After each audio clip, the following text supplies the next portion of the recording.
li xew ci Wakaam nag te ñu bëgg ko leeral Wakaam waaye yëpp ñu xam ne ni dara jógewul ci benn vote conseil municipal ndax nag réunion amul conseil municipal mujjul am ñun daal li nga xamante ni moom la conseillers yi def te du ñëpp mooy ne dañ ñoo woo ñu ñëw ñu jox ñu documentation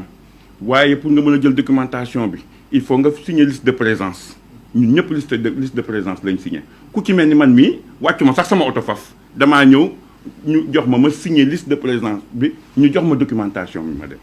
ci biir nag délibération yooyu ñu jox document yooyu ñu jox dañ ñu doon laaj pour ñu def dañu war a voter benn virement de crédit. ci biir loolu li nekk ci documentation bi dañu cee bindal ni dañu war a joxe benn autorisation spéciale boobu liñ ci bind mooy ne ni on a un excédent de 164 millions bu nekk ci compte perception ñu bëgg koo indi ci compte Wakaam waaye daje mujjul am réunion mujjul am te nag dafa am article yi nga xamante ni nag wax dëgg neex yàlla moom moo tënk suñu liggéey ci conseil municipal bi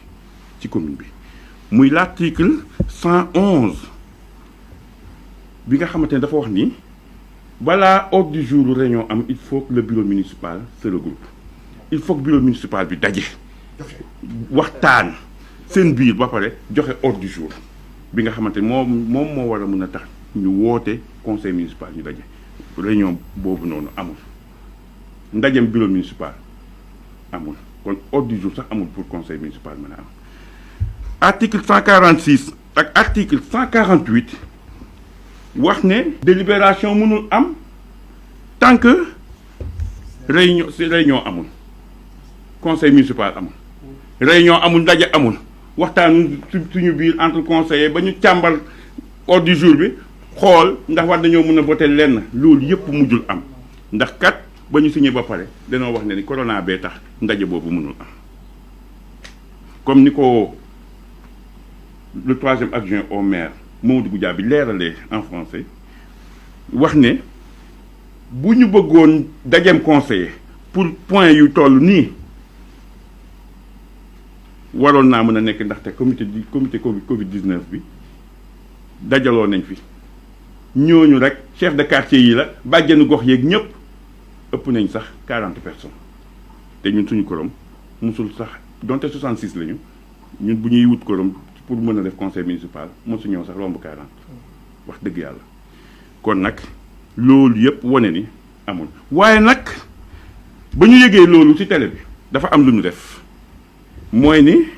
dañoo bind lettre monsieur le maire Samba Bathily Diallo wax ko ne ko coow li bëri na ci Wakaam dañoo bëgg nga woote conseil extraordinaire ñu daje ñu évacuer problème bi bind ko def yónnee ko préfet yónnee ko it télévision de la place bi nga xamante ni foofu la toogoon wax waaye moom ba mu jotee document bi lu ñu yéem jaaxal ñu bett ñu lu ñu doon xaar ci gémmiñu ku ne ba mu des Samba Bathily Diallo wax dëgg neex yàlla dafa waa télé boobu nga xamante ni nee nañu ñoom fu mu nekk ni amaguñu jotu sax jox ñu droit de réponse ndax kat suñu tur lañ fa jël pour wax ne ñoo voté li war a mën a tax mu mën a utiliser 500 millions di ko dugal ci Covid 19 bi ñooñu dañ ne amuñu jot waaye mu taxawaat ci télé bi daal di démentir loolu wax ne ni ñun dañu ko ñi signé ci lettre bi yëpp parce que nous sommes 16 conseillers fukki conseillers ak juróom-benn ñoo signé lettre bi ñu ko yónnee woo ko ci jàmm rek ci njëkk ak teraanga ndax nag il faut mal wax leen ni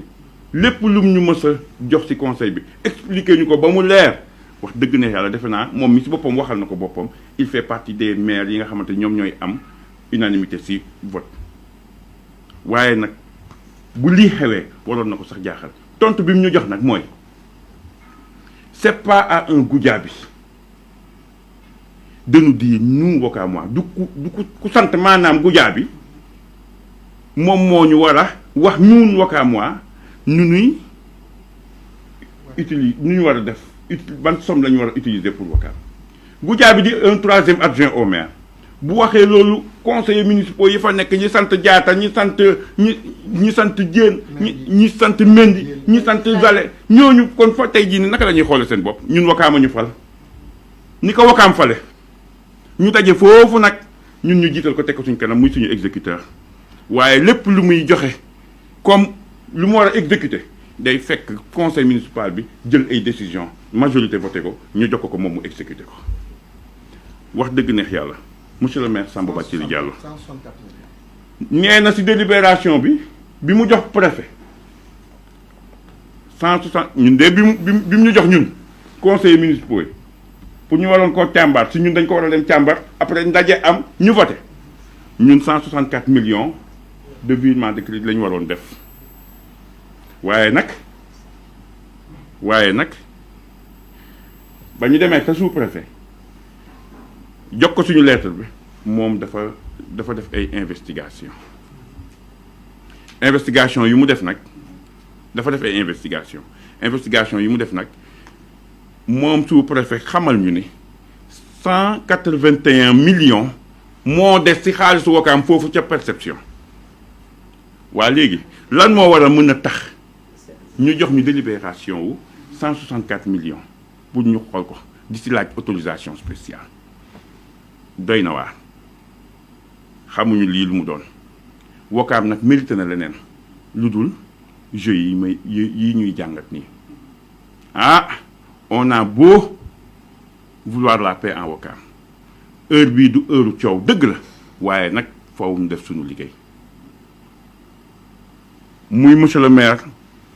le troisième adjoint au maire Mamadou Goudiaby muy man mii di wax ak yéen Chérif Diatta muy Fatou Diatta muy ñëpp ñi nga xamante ni dañoo signé ci signataire lañu ci suñu documents yi di ay conseillers municipaux kenn d'accordul ci doxalin bi lan moo war a mën a tax le maire du ñu wuyu ci woote un conseil municipal extraordinaire. 17 millions yooyu foog ñu justifier ko benn waaye nag xam nga ku laa ne naam ne fa ndax balaa ngay ñëw di réclamer 17 millions sax yooyu noonu 64 millions yooyu mu yóbbu foofu ba préfet approuvé ko mu fekk conseil municipal bi voté ko vote amul. loolu violation la parce que balaa préfet mënul approuver 164 millions 181 millions alors que moom ñun délibération 164 millions la ñu jox heureusement ba kenn voté wu réunion amul. yónnee nañ préfet beneen courrier boo xamante ni recours d'annulation la